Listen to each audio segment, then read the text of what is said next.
Hey, don't distress over the title or thumbnail. What I'm simply doing is giving the game a proper critique.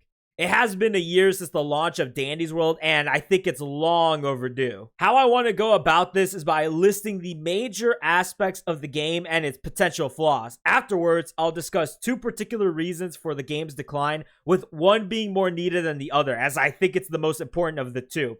Then we'll discuss the possible solutions for these problems. From there on, I'll give a little tangent on the community, as I think it's the reason for the game's hindrance. Alright, starting off on the list is Toons. One major flaw with the Toons is that some are just objectively better than the others. Now, I'm not going to go over each Toon individually, so I'll speak from a broader perspective. The game relies on your cooperation to get to the highest floors possible, and the only way to do that is by extracting a set amount of machines per floor, while avoiding the monsters that lurk in said floors. Players have found that the most efficient way to do this is by setting up teams that consist of the highest extractors, followed by one healer with 1 to 2 distractors. And therein lies the problem. Not the meta, nor the Toons themselves. It's the fact that the game has only one objective, and that objective only allows for certain Toons to shine, while others can be of great hindrance or even slow down the process. It's no wonder why we have these meta-like runs and the discouragement of using certain Toons. It's the game's fault. Which brings me to my next point, Trinkets. So same as before, I won't go over every single trinket, so I'll speak from a broader perspective. In the game, you're allowed 2 trinkets. Think of them as helpful boosters to your Toon. However, much like the Toon problem, trinkets also have this very same issue. Some trinkets are just objectively better than others. Once more, the game promotes the idea of you descending the floors, and to do that, you have to complete certain machines to avoid monsters. Now, some trinkets were made to help this cause, while others prove to either be a hindrance or slow down that process. It also doesn't help that there's only 2 slots. It forces the player to view the trinkets based on valuability. Some are seen as gold, while others are seen as rubbish. It's no wonder why the Dandy's World community views most trinkets in the game as quote-unquote unusable. Once more, it's the game's fault, not the players. On to the third point, Twisteds. These monsters are the obstacle to your mission. Each one falls into different rarities, which, depending on the rarity, provides unique ways of hindering the Toons. Some are fast, provide blockage, attack or grab at a distance, inflict negative status effects, event triggers, deception, and finally stealing helpful items. I think for the most part, Twisteds here are pretty amazing, especially when there's multiple of them in one run with no distractor to aid. However, there are still some things to criticize. For instance, event Twisteds. Why are they locked behind seasons? It lessens the pool as well as making the game less challenging. In particular, the Christmas event brought forth some of the most unique and challenging Twisteds that the game has seen thus far. But they're locked behind an event, making them only encounterable one season of the year. Then there's the lethals, or should I say lethal, singular. How is it that it has been one full year and we still only have Dandy as its lethal? For late game players, this has been exhausted. Players don't feel the same rush seeing Twisted Dandy as opposed to when they first played the game. That's really all I have for the Twisteds, as I think they're pretty solid.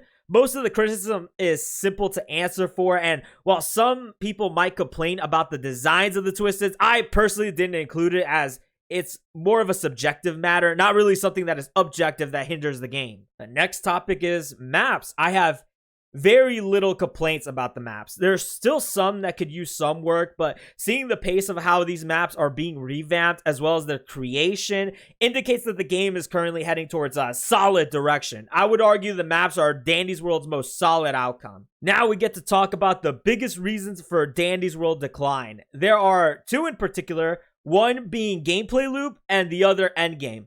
With regards to endgame, players that have done pretty much everything have no reason to play. They got all the Toons, they got all the skins, including vintage masteries. Endgame players have seen and encountered all the maps and Twisteds, followed by the collection of all trinkets. Once you've gotten past all this, the game offers nothing. You could still play and go floor to floor, but it'll get quite boring as the pace of the game is slow, and it doesn't help that the good majority of public lobby players are inadequate at playing the game. due to a lack of really good tutorial. However, I view this as more so a secondary issue. The primary issue is that the gameplay loop has gotten stale. Think about it. Since the creation of the game with all its updates, we are still only extracting machines. We've had the same hazard, that being blackout, with only one new game mode, which is roleplay.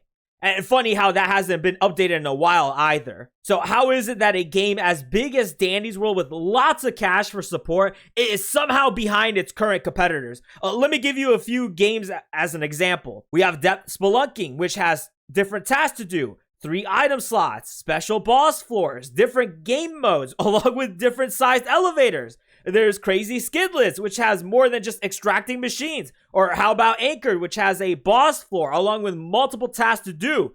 Dolly's Factory is another one. That game is literally in a testing alpha phase and yet allows for you to have 3 trinket slots, and the game is more speedy than Dandy's World, where you can have 2 plushies work on a machine. Did I mention that the starting amount of work to complete is less than in Dandy's World? Even minus Elevation, a game that predates Dandy's World, has 3 item slots you can use, along with other game modes, one of which is yet to come. Roy's Adventure has cutscenes, which enhances the story. There's Dandy's World Modded, a fan game, which has a sandbox mode. And finally, we have the biggest upcoming competitor, Toon Universe. For those that don't know, it seems like this game will have more than just one way of extracting machines, along with a creative mode in the future. So, how is it possible that these competitors have better gameplay loop than in Dandy's World? This is the exact reason for the game's decline. You can look at any video that criticizes Dandy's World, and most of the commentators or people in the comments section point to either quitting because of the fan base or that the gameplay loop has gotten stale. Worry not though, there are solutions to these problems. Alright, let's talk about Toons, which can easily be fixed as a whole if you introduce tasks. These can be separate from the machines, so characters who aren't good at extracting or distracting, like scraps, can actually be viable and not a waste of space. Hell, you could even introduce a new stat called efficiency. If you remember, I talked about Anchored. In that game, there was a stat called hacking. The higher the grade the stat is, the less work you have to do. So let me give you an example. Say you have to deal with a task where you have to click cards in a numerical order, 1 through 10. Hacking at a higher grade can lessen that, so you would only need to count from 1 through 8. And it does this for all forms of tasks. Need to memorize 3 sequences? No problem. Hacking will lessen that to 2. Need to complete 10 different math equations? Well, now you only need to complete 5. And so on and so forth. You get the idea. Now picture this, but in Dandy's World.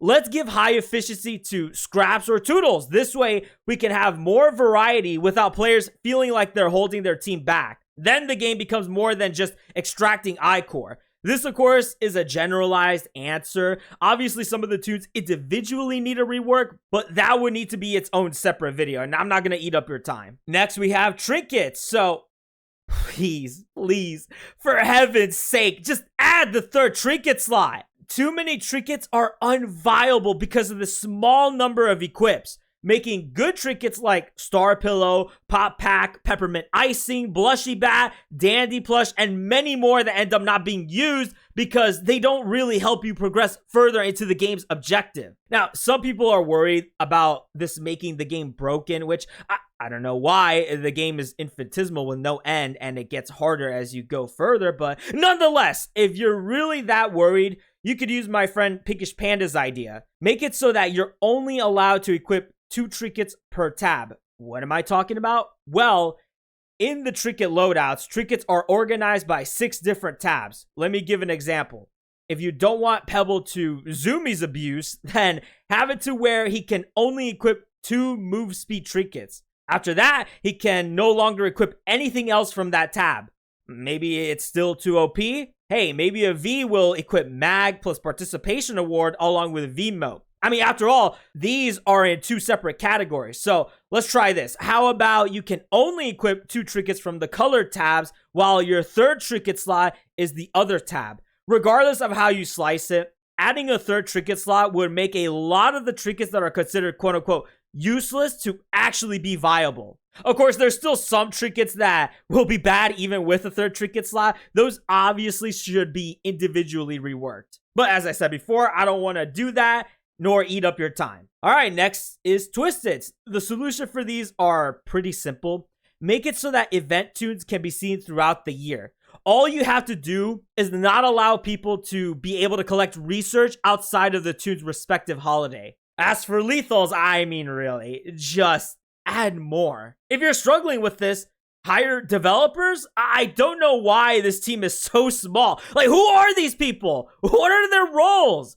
Also, no, I do not consider testers to be devs, so this number is actually a lot smaller than you think. No offense. But yeah, in all seriousness, like, what on earth is taking so long? Next is maps.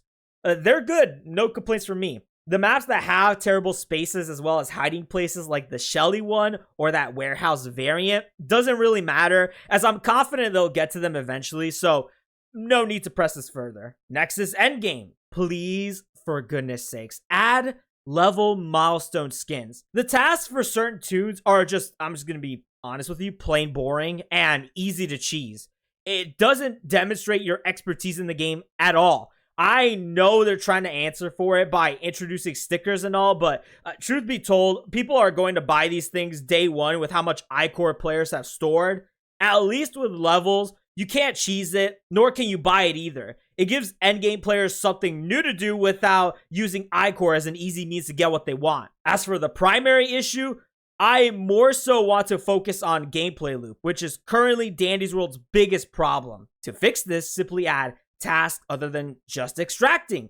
The games I mentioned prior are a good starting point. Add new game modes like a story mode for individual tunes like what we've seen in FXN, or can you finally add that sandbox mode that players have been waiting for? It's no wonder why Dandy's World Modded was competing with you guys for a while. Add more cars. Please add hazards other than blackout. It has been exhausted and it's getting quite annoying. Now we move on to the final topic, which is the community.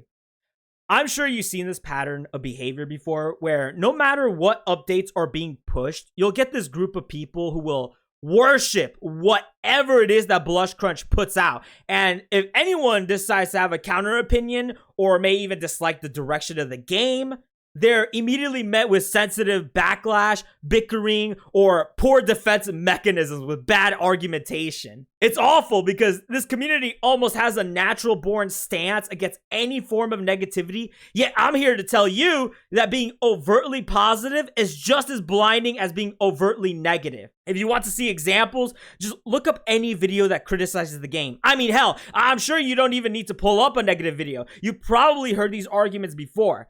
Here's one, quote unquote, the game is an alpha.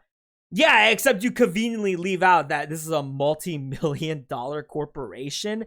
It isn't a small game anymore, dude. It's not like we're talking about a team that consists of 1 to 2 people with little cash behind them. It's a company with a large potential to hire an absurd amount of people to push the game forward. I just don't understand this line of reasoning. It's not even an argument. To leave the multi-million-dollar company alone.